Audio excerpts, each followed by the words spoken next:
How does a perfectly healthy project fall apart halfway through execution? During the next few minutes, we will explore the real value of the project charter. Picture this. You've just been assigned your first major project. The sponsor is excited. Senior management wants results. The team is waiting for direction. And because you want to prove yourself, you do what many ambitious project managers do. You jump straight into action. You schedule meetings, build timelines, and assign tasks. And for the first few weeks, everything feels like it's moving exactly as planned. Then it happens. The sponsor asks questions about scope changes. The finance manager asks questions about the budget increase. The department heads claim they were never consulted, and senior management demands answers.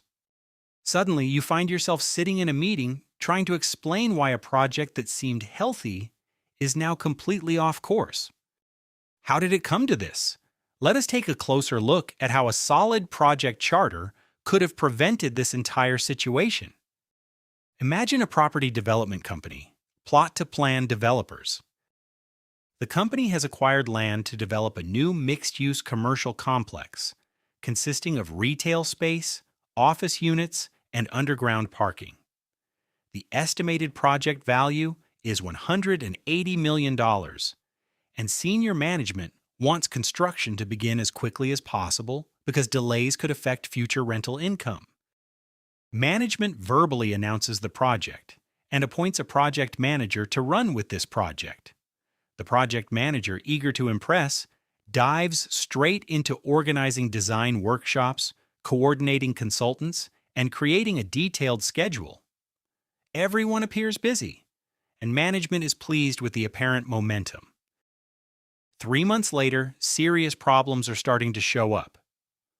The marketing department believes the development should target premium tenants and requests additional luxury finishes.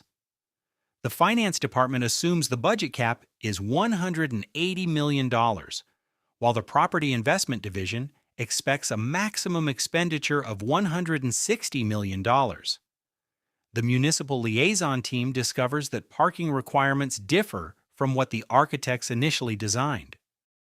At the same time, several key stakeholders claim they were never consulted regarding project priorities. The design team now has to revise large portions of completed work. Architectural redesign fees amount to approximately $1.8 million. Additional engineering reviews cost another $600,000. The project loses nearly 8 weeks while critical decisions are revisited. Contractors who were expecting construction packages are frustrated by repeated changes. And senior executives begin asking difficult questions about governance and accountability. As pressure mounts, the project manager's confidence begins to decline. Executives are no longer discussing the project's challenges. They discuss his ability to lead this project. This is a dangerous place for any project manager to find themselves.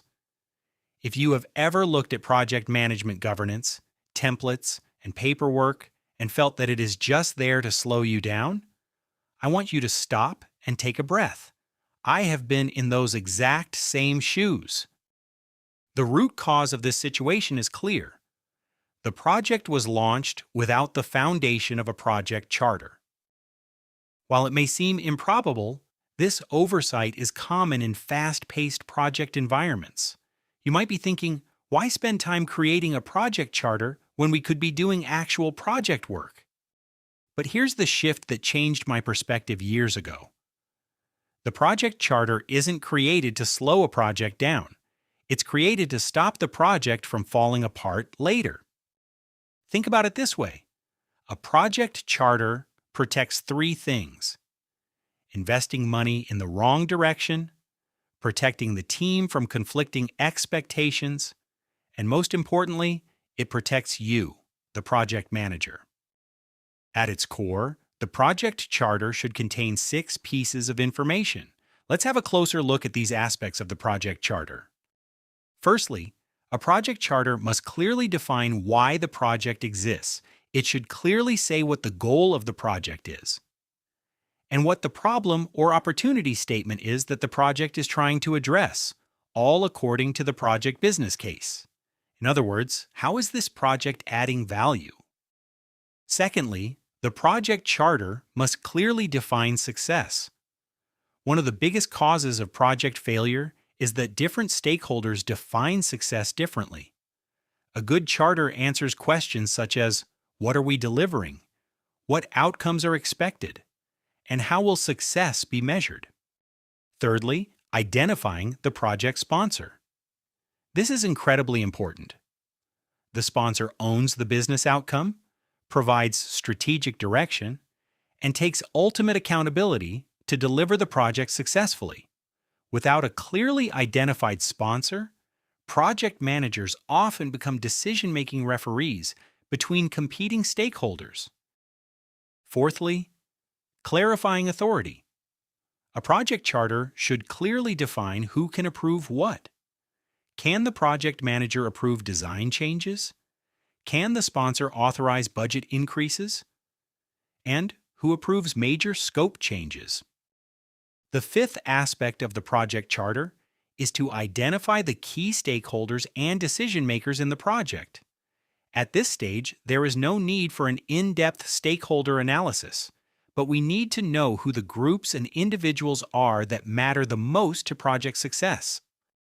Finally, and in the sixth place, capturing high-level risks and assumptions. Again, no need for an in-depth risk analysis at this stage, but we need to know what the major risks to the project are before taking it on. Now let's replay the same scenario, but this time the project manager starts off differently. Before scheduling design workshops, he facilitates discussions with key stakeholders and develops a detailed project charter. In the charter, the project's purpose is documented, the success criteria are agreed, the budget expectations are aligned, authority levels are clearly defined, key stakeholders are identified, and major assumptions and risks are captured. The project sponsor formally approves the newly created project charter. 3 months later, the marketing department proposes luxury upgrades. Instead of confusion, the project manager refers back to the approved project objectives and escalation process, and the project remains aligned.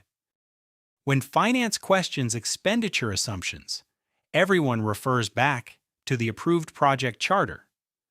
When stakeholder conflicts arise, the sponsor intervenes using previously agreed governance structures. Construction begins on schedule. Redesign costs are avoided and millions of dollars in potential rework are prevented. But perhaps the biggest transformation isn't the project. It's the project manager's reputation. Senior management no longer sees him as someone who simply coordinates activities.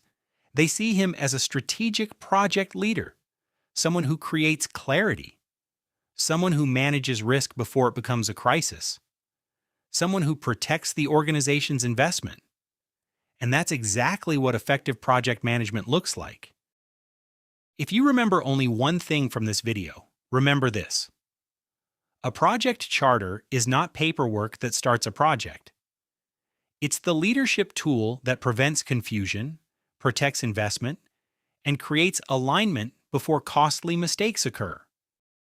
If you're serious about building credibility, earning trust from senior management, and avoiding the mistakes that derail so many project managers, start treating the project charter as one of the most valuable tools in your project management toolkit. Thank you for watching. If you enjoyed this video, please subscribe to the channel to ensure you never miss our weekly strategies. Now that you know the value of a project charter, it is important to know that a charter alone cannot save your project. Click on the video appearing on your screen to learn how the project business case is your ultimate shield.